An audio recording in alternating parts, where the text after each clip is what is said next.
Today marks 1 year since First Lady Michelle Obama outlined her Let's Move campaign to encourage kids to eat better and be more active.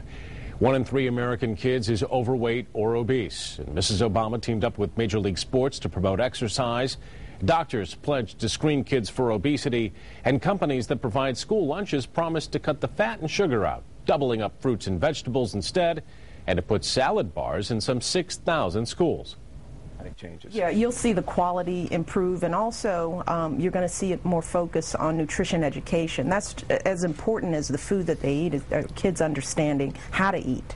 Nutrition education. One company that supplies school lunches to several districts in West Michigan is following the First Lady's advice. Chartwell's is a private company that school districts hire to run their food service program, and Mindy Grant is a regional dietitian with Chartwell's. Thank you for joining us. My pleasure, my pleasure. Well, this has been quite the undertaking, hasn't it? Tell us what you do with Chartwell's. Well, as a dietitian, basically anything that has to do with nutrition in schools, I have my hand in. Could be wellness policies, could be allergies, could be going into an account and seeing what they're serving and suggesting some other things that they could do to improve the overall nutrition of their menus. So in line with what Michelle Obama is pushing, what has Chartwell's done to make the school lunches healthier?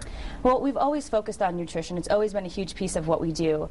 Since the Let's Move campaign has come about, right, and since the new USDA reauthorization, which was just signed January 13th, we actually gave our directors some tools to use to help them bring their nutrition up to where it needs to be. For example, offering more whole grain items, increasing the amounts of fruits and vegetables, and in particular the dark green and orange vegetables, which our First Lady is also pushing, as well as the USDA reauthorization. So you increase the fruits and vegetables. Does that mean too that you decrease the sugar and the fat content of some of the things? Well, kind of. You know, breakfast is a big piece of that. A lot of times our breakfast menus used to be very high in sugar, but we've revamped those now and offer a lot more whole grains. We've eliminated a lot of the high sugared items, only offer low sugar cereals, and also have incorporated a little bit more protein in our breakfast items, so it's not quite as high in carbohydrates as they once were. So what's the response been with the schools and also with the students?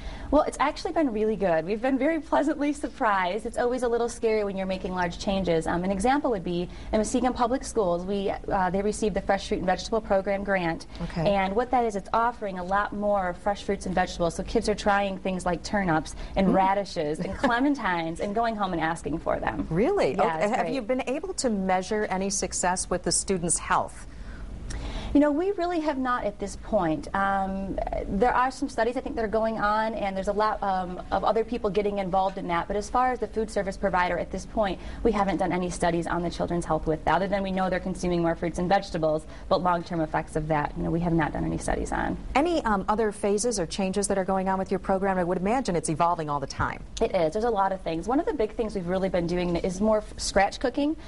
For so long, it was processed foods, and now we're really moving towards more scratch cooking, actual real food, which is also helping to really decrease our sodium, which Michelle Obama definitely is behind, as well as, again, the USDA. Well, it can only be better, that's for sure, right? Mindy Grant, thank you so much for joining us from Chartwell's. We appreciate your time today. Brian.